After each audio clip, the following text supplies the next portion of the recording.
하나님의 말씀은 데살로니가전서 2장 1절로 시작합니다. 우리가 신약 성경에서 바울 서신을 대하게 되는데요. 바울의 어떤 사역의 독특성들이 있어요. 첫째는 순회 사역을 했어요. 한 곳에 머물러서 이제 교회를 섬기는 것이 아니라 로마 제국 전역을 돌아다니면서 순회 사역을 했고요. 두 번째는 그가 가는 곳마다 교회를 개척했습니다. 개척 사역을 한 거죠. 이제 개척을 하고 떠나게 되면 그가 이제 동역자들을 파송을 해서 그들로 하여금 동역 사역을 하게 한 거죠. 왜냐하면 바울이 직접 갈 수가 없으니까. 그런데 오늘날까지 우리에게 남겨진 것 중에 하나가 바울이 편지 사역을 했다는 겁니다. 예, 그 당시 어떻게 멀리 있는 사람들에게 소식을 전할 수 있는 가장 유용한 수단이 이 편지인데, 그 편지가 오늘날까지 남아서 신약 정경 안에 들어오게 되고, 또 우리가 이제 그거를 이제 2000년이란 시간을 두고 바울의 목회 안에 들어와 있는 겁니다. 네, 그런데 이제 우리가 이 바울 서신을 보면서 한 가지 우리 스스로를 돌아봐야 되거든요. 왜냐하면 바울이 그 당시 자신이 개척한 교회에 편지로 보낸 편지 목회거든요. 또는 편지 설교라고 할 수가 있어요. 그러면 바울이 이 편지를 보냈을 때 데살로니가 교회 사람들이 이 편지를 읽어주면 은혜를 받았을까요? 아니면 누군가 이거를 다시 재설교를 했어야 될까요? 아니잖아요. 이 바울이 편지를 도착하면 누군가 읽어주기만 하면 은혜가 됐습니다. 그런데 오늘날 우리는 이 바울의 서신을 읽으면서, 이제 그 당시는 헬라어지만 이제 한글로 번역이 됐잖아요. 번역이 된 이 데살로니가 전서를 누군가 해석이 돼야만 무슨 말인지 아는 겁니다. 그러면 바울 당시의 사람들은 굉장히 말하면 똑똑하고 영리하고 영적이어서 그렇고, 오늘날 사람들은 미련하고 우둔해서 그럴까요? 결정적 차이가 뭘까요? 초대교회 사람들은 첫째, 사도가 성령세를 주는 사람이었습니다. 그래서 복음을 전한 다음에 성령세를 줬거든요. 그리고 또 그들이 또한 이 성령에 대해서 거부감 없이 다 받아들였어요. 그러니까 바울이 헬라어로 자신이 개척한 교회에 이 편지 설교를 보내면 그 가지고 간 사람이 읽으면 그걸 읽고 사람들이 다 그 자리에서 은혜를 받았단 말입니다. 그러면 오늘날 우리가 이 한글로 된 데살로니가 전서를 읽으면 여러분 대부분 우리가 이걸 읽고 은혜를 받아야 되거든요. 근데 무슨 말인지도 잘 몰라요. 왜 그럴까요? 첫째, 오늘날 목회자들이 성령세를 해주는 목회자들이 아니에요. 설교하는 목회자들이거든요. 또 하나, 오늘날 현대 평신도들은 성령에 대해 잘 모를 뿐만 아니라 성령을 사모하지 않아요. 성경에 대한 지식이나 성경을 아는 것으로 끝나는 거거든요. 제가 목회자가 된 지 이제 한 30년이 되는데, 제가 늘 성경을 대할 때마다 마음속에 부담이 되는 거예요.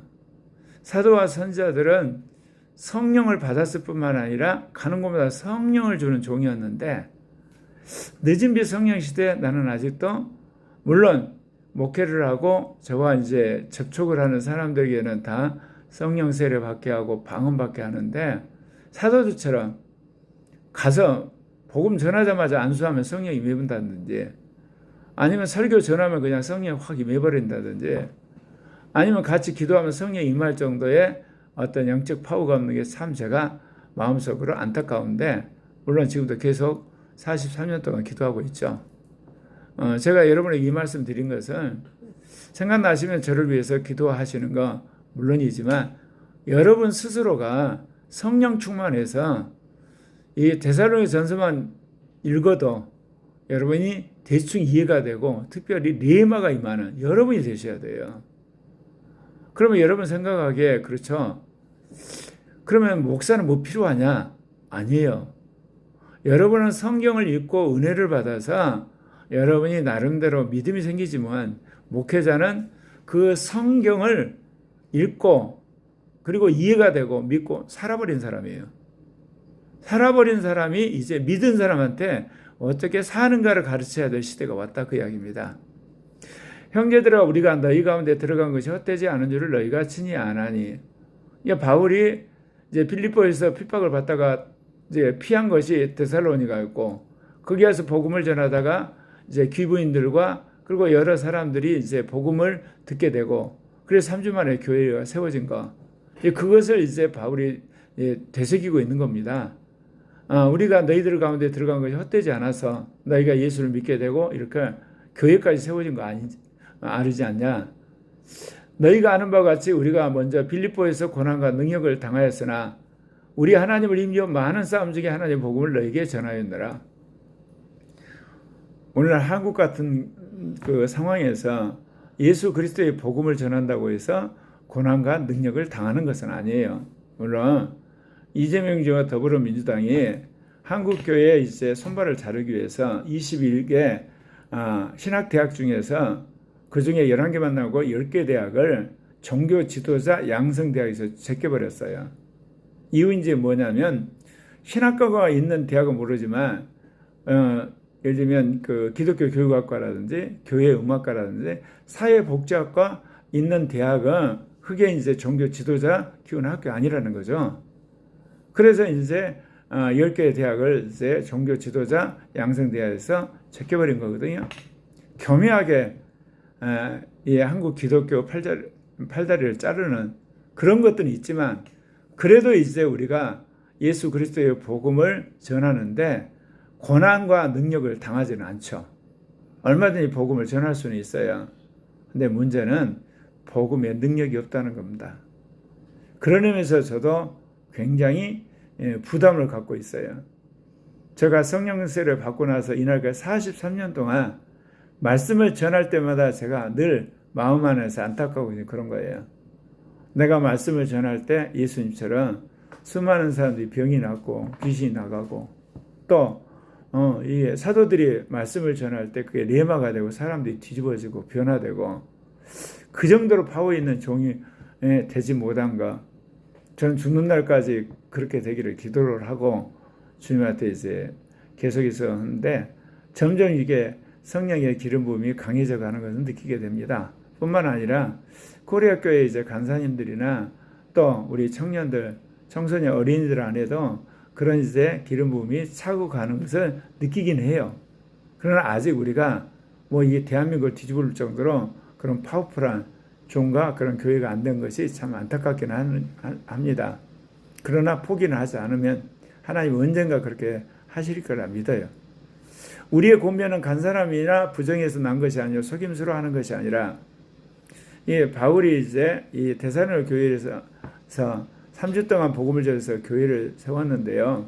아마도 이 편지를 썼을 때 여러 가지 소문들이 데살로니가 교회에 들어갔던 것 같습니다. 그렇기 때문에 3주 동안 같이 대면하면서 신앙생활하는 사람들이 굳이 우리가 간사함으로 복음을 전하고 부정해서 복음을 전하고 속임수로 한 거 아니란 말을 할 필요가 없잖아요. 근데 그런 상황이기 때문에 다시금 재차 바울이 이거를 이제 확인을 시키는 것 같습니다. 오직 하나님께 옳게 여기심을 입어 복음의 유탕을 받았으니, 그러니까 하나님이 우리를 옳게 여겨서 복음을 우리에게 주셨다는 거죠. 그래서 이제 우리가 이렇게 말한 것은 여러분을 기쁘게 하려는 거 아니라 우리 마음을 감찰하시는 하나님을 기쁘게 하시려 하심이라. 근데 이 말하는 상황 자체가 좀 그렇지 않습니까? 데살로니가 교인들 향해서 우리가 지금 권면하는 것은 무슨 간사함이나 부정이나 속임수나 또는 돈을 바라고 그런 거 아니야. 하나님이 우리에게 복음을 주셨기 때문에 우리가 전하는 거야. 그런데 하는 이야기가 사람을 기쁘게 하려 한 게 아니라 우리 마음을 감찰하셔서 하나님을 기쁘게 하셔야 합니다. 그렇습니다. 하나님의 복음을 전하는 사람들의 그 자세가 뭐냐면 하나님을 기쁘게 하시기 위해서 우리가 복음을 전하는 겁니다. 하나님이 나를 구원하셨고 또 내가 구원받은 자로서 하나님을 기쁘게 하기 위해서, 그리고 2차적으로는 그 복음을 통해서 수많은 영혼이 구원받는 것, 그리고 하나님의 자녀가 되는 그런 기쁨들이 있는 거죠. 그리고 이제 말하자면 그거를 통해서 우리가 여러 사람들로부터 칭찬이라든지 격려를 받는 것, 이제 그런 일도 있을 수는 있죠. 근데 여기서 바울이 하나님의 복음을 전하는 종으로서 아주 중요한 삶의 원칙을 이야기한다는 겁니다. 우리 마음을 감싸서 하나님을 기쁘시게 하려 한다는 거죠. 그래서 우리가 교회에서 직분을 받았든 안 받았든 죄 일을 할 때는 항상 하나님을 기쁘게 하는 그런 마음으로 일하는 여러분 됐으면 합니다. 너희도 알거니가 우리가 아무 때에도 아첨하는 말이나 탐심의 탈을 쓰지 아니한 것을 하나님이 증언하시는 거라. 자, 여기서도 우리에게 굉장히 도전이 되는 이야기예요. 바울이 자기 삶에 있어서 모든 평가 기준을 사람이 두지 않았다는 겁니다. 하나님 앞에서 자기가 평가받을 걸 생각해서 말을 할 때 여기 보면 그러잖아요. 아무 때에도 아첨하는 말이나 탐심의 탈을 쓰지 아니한 걸 하나님이 증언하는 거다. 하나님 보시기에 내가 항상 정직하고 진실하고 그리고 어떤 자기 유익을 구하지 않고 돈을 바라지 않고 진실하게 했다는 겁니다. 오늘날 한국 교회가 죽어가고 있어요. 왜 그럴까요? 예전에는 하나님이 살아계시고 지금은 하나님이 죽어 계시나요? 안 그렇습니다. 예전에는 하나님 앞에서 정직하게 그리고 진실하게 그리고 열정적으로 전하는 종들이 많았다는 거고 또 그 복음을 전하는 성도들이 그런 태도로 복음을 들었다는 거죠. 근데 오늘날은 뭐냐? 사람들의 구미에 맞고 사람들을 끌어모으려는 목회자는 많아도 오늘 사도 바울이 말한 것처럼 아첨하는 말이나 탐심의 탈을 쓰지 않고 정말 성령에 사로잡혀 복음을 전하는 종들이 적다는 거죠. 성도들도 마찬가지입니다. 예. 그런 의미에서 우리 자신을 돌아봐야 되겠습니다. 또한 우리는 너에게서든 다른 에게서든 사람에게서는 영광을 구하지 아니하였노라. 바울이 지금 데살로니가 교회에 편지를 쓰잖아요. 편지를 쓰는데 갑자기 어떻게 보면 생뚱맞을 것 같은 그런 이야기를 하잖아요. 우리는 너에게든 다른 사람에게 영광을 구하지 아니했다. 그 이야기는 무슨 이야기를 하냐면 이제 데살로니가 교회가 세워졌지 않습니까? 그러다 보면 교회가 부흥하게 되고 자연스럽게 교회 안에서 이제 직분이 세워져 가고 나름대로 지도자들이 세워져 가잖아요. 그런데 이런 지도자들에게 경고하는 이야기입니다. 사람들이 인정받으려고 사역해서는 안 된다는 겁니다. 우리도 너희들한테 갔을 때 너희들이나 다른 사람한테 영광을 받으려고 한 게 아니야. 그렇다면 너희들도 다른 사람의 영광이나 칭찬받으려고 사역하면 안 된다는 거다. 하나님을 생각하고 하나님을 기쁘게 하는 그런 자세로 사역을 해야 된다. 그 이야기를 하시는 겁니다. 그 이야기는 그 다음 주에 그냥 나오거든요. 우리는 그리스도의 사도로서 마땅히 권위를 주장할 수 있으나 도리어 너희 가운데서 유순한 자가 되어 유모가 자기 자녀를 기름과 같이 하였으니 바울이 이제 편지 설교를 하는데 편지 설교에서 가장 타겟가 된 사람들이 누구였겠어요? 대부분 그 편지를 받는 지역교회 지도자들이에요. 그리고 신앙생활 열심히 한다는 성도들이거든요. 물론 그렇지 않는 사람을 향해서 권면하는 내용도 나옵니다.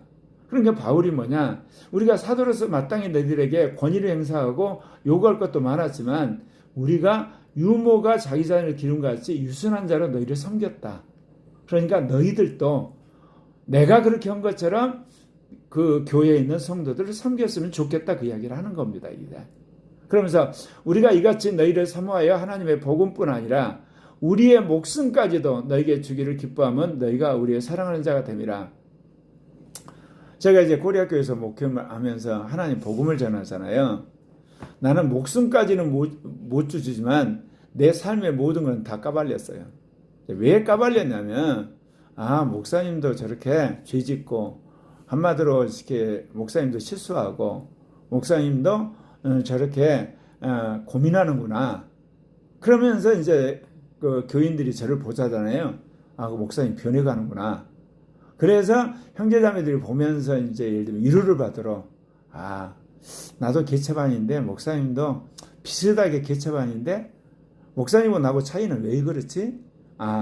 내가 하나님 앞에 회개하지 않고 그리고 하나님 은혜를 구하지 않아서 그런가 보다. 그래서 이제 그런 도움을 주려고 제가 이제 목회를 시작을 하면서 까발리고 작정을 했거든요. 그런데 모든 걸 까발린 건 아니에요. 적어도 제가 이제 그 문제를 해결한 것만 까발려요. 왜 그러냐면요. 해결하지 않고 까발리면 어떻게 되냐면 사람들이 나중에 그 문제 해결하게 아니면 시험이 들어요.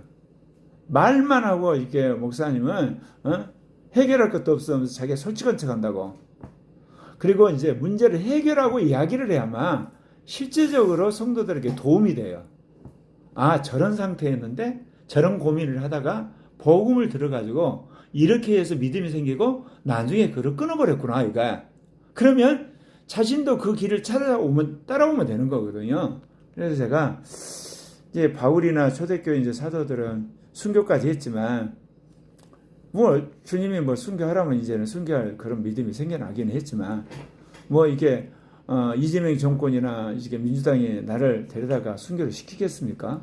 이제 그렇기 때문에 제가 이제 솔직해서 내 삶의 처음부터 변화된 과정을 드러내 가지고 성도들에게 이제 도움을 주자, 그런 이제 목회 철학을 만들었습니다. 형제들아, 우리의 수고와 애쓴 것을 너희가 기억하려니 너희 아무에도 폐를 끼치지 아니하라고 밤낮으로 일하면서 너희에게 하나님의 복음을 전하였느라. 사도 바울이 3주 동안 있으면서 했던 것을 그대로 이야기를 해요. 그럼 왜 이 이야기를 하겠습니까? 이제 데살로니가 교회 지도자들에게 우리도 수고하고 애쓰면서 아무 어떤 보상을 안 받고 수고했잖아. 가급적이면 너희들도 그렇게 했으면 좋겠다. 그 이야기를 지금 부탁하는 겁니다.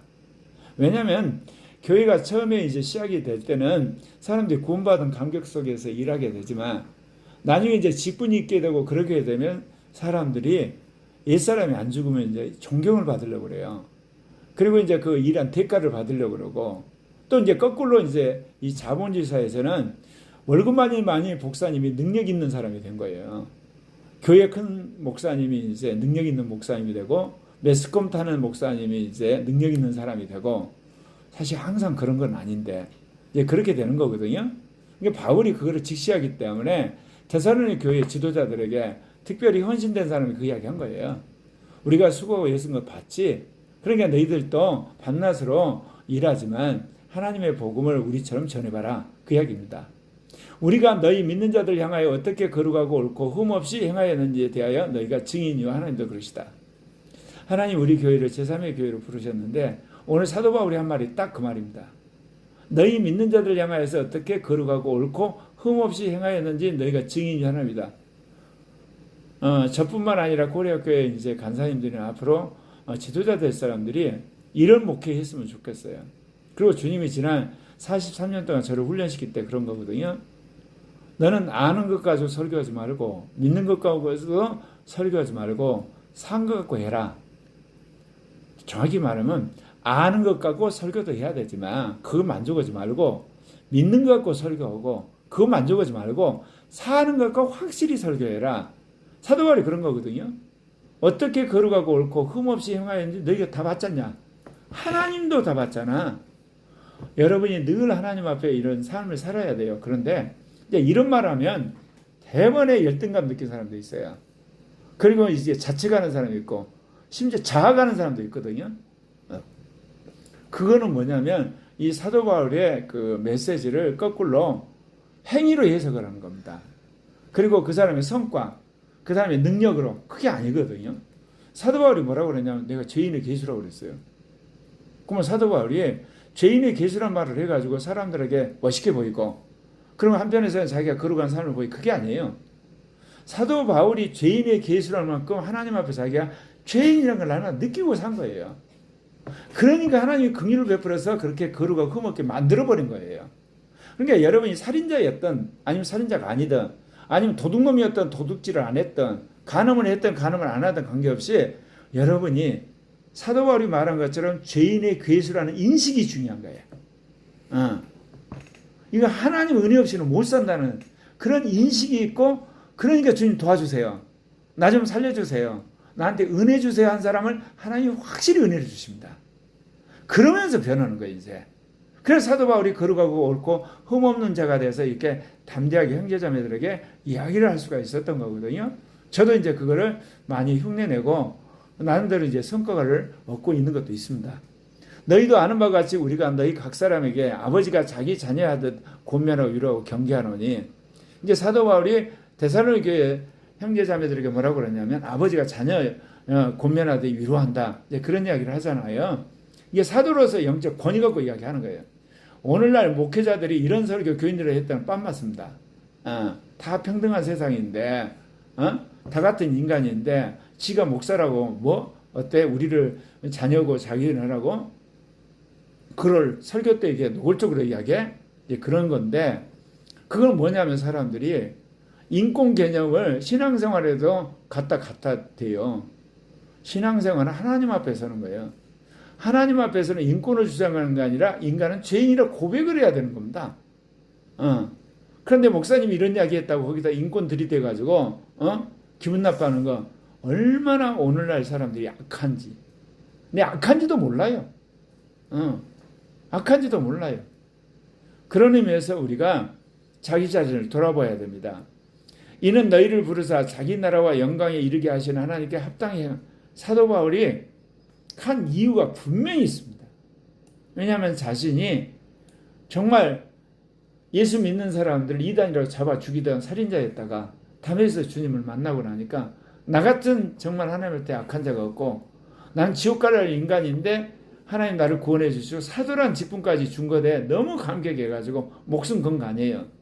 그러니까 거룩하게 옳고 흠없게 된 다음에 이제 내가 부모가 자녀를 키우듯이 정말 내가 목회하는 모든 사람들에게 여기 본 것처럼 하나님 나라와 영광에 이르는 하나님 앞에서 합당히 행하게 하려는 사람으로 만들려고 한다. 사도 바울이 이랬다고 해서 행위구원을 이야기한 겁니까? 아니에요. 신앙의 종국적인 목표를 이야기한 겁니다. 그러니까 우리의 신앙의 출발은 뭐냐? 나는 개 같은 인간이고 나는 쓰레기 같은 인간이고 나는 죄인의 개수고 나는 버러지 같은 인간에 대한 인식에서부터 시작해서 주님이 나를 구원해 주셔서 이렇게 하나님 자녀 삼아 주셨고, 그런데 죄 짓고 그러면서 한쪽에 은혜를 끼치고 그 다음 육신으로 살다가 영으로 살기도 하고 옛사람으로서 새사람으로 살다가 이제 나름대로 좀 변화돼서 이기는 자가 되고 나중에 거룩한 자가 되고 그래서 행하는 자가 되는 겁니다 이게. 그런데 우리는 어떠냐? 예수를 믿고 구원받고 하나님 자녀되는 거기서 끝이에요. 그러면서 모르게 죄 짓고 거짓말하고 음란한 짓 하고 사기치고 횡령하고 그러면서도 예수 믿고 구원받는 게 전부래요. 성경 절대 그렇게 이야기하잖아요. 하나님께 합당한 행하는 데까지 가는 겁니다 이게. 그럼 왜 그러냐? 결국은 우리가 안 죽어서 그래요. 주님이 사시면 행하게 돼 있어요. 육신이 알고 영으로 살면 행하게 돼 있어요. 그리고 옛사람을 보고 새사람으로 살면 행하게 돼 있어요. 이거는. 그러니까 옛사람이 안 벗어서 문제인 거예요. 새사람이 들어오면 행하고 육신을 못 받고 영으로 살면 행하게 돼 있고 그리고 율법에 죽고 생명의 영의 법으로 살면 행하게 돼 있는 거예요. 이러므로 우리가 하나님께 끊임없이 감사하면 너희가 우리에게 들은 바 하나님의 말씀을 받을 때 사람의 말로 받지 아니하고 하나님의 말씀을 받음이니 진실로 그러하도다. 이 사람이 또한 너희 믿는 자 가운데 역사하니라. 제가 이제 신은규 목사님을 모시고 이제 몇 번 교회를 간 적이 있거든요. 비서처럼. 그런데 신은규 목사님이 유명한 봉사잖아요.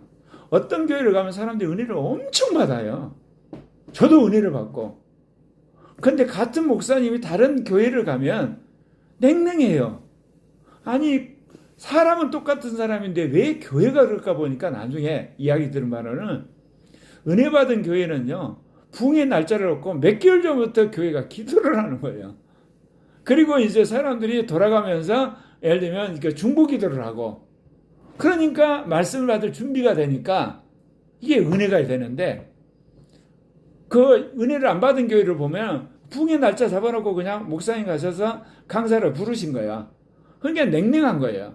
제가 그런 걸 보면서 하나님의 말씀을 어떻게 받느냐는 말씀을 전하는 종의 그 어떤 성령 충만도 있지만 받은 사람이 성령 충만하면 하나님의 역사가 일어나는 겁니다. 그래서 목사님 설교 잘하고 못하고 그것보다도 여러분이 내가 얼마나 하나님 말씀을 들으려고 하는가, 그것이 여러분이 할 일이에요. 목사가 할 일은 뭐냐? 어떻게 하면 하나님의 말씀을 성령 충만을 잘 전할까? 그건 목사 할 일이고, 여러분은 어떻게 하면 내가 하나님의 말씀을 잘 받아먹을까? 여러분이 할 일입니다. 형제들아 너희가 그리스도 예수 안에서 유대에 있는 하나님의 교회들을 본받은 자 되었으니 그들이 유대인들에게 고난을 받은 것 같이 너희도 너희 동족의 고난을 받았느니라. 이제 바울이 이제 이게 소식을 들은 거예요. 데살로니가 교회가 그 주변에 있는 동족으로부터 고난 받는 거.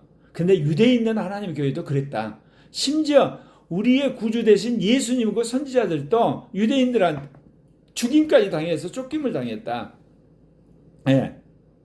그래서 그들이 뭐냐, 하나님 때 그야말로 원수된 짓을 했는데 결국 여러분도 지금 이방인들한테 그렇게 고통을 받고 그런 이제 그 핍박을 받는데 실은 그들은 심판을 자처하고 있는 것이다.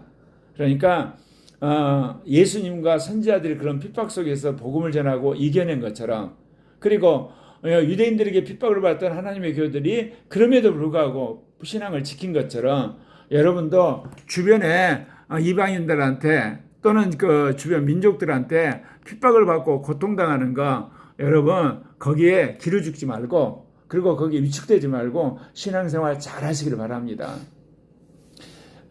주님께서 코리아 교회를 제3의 교회로 부르셨는데 그 핵심은 오늘 여기 나와 있는 것처럼 내 가지고 주님 살면 됩니다. 육신 못 받고 영을 따라 살면 되는 거고, 그 다음에 죄와 사망의 법이 아니라 생명의 법으로 이끌어가면 살거든요. 그리고 죄의 종이 아니라 의의 종으로 살면 돼요. 그러면 또 이런 이야기를 하면 돼요. 그러면 어떻게 죽고 어떻게 예를 들면 못 박히고 어떻게 되냐?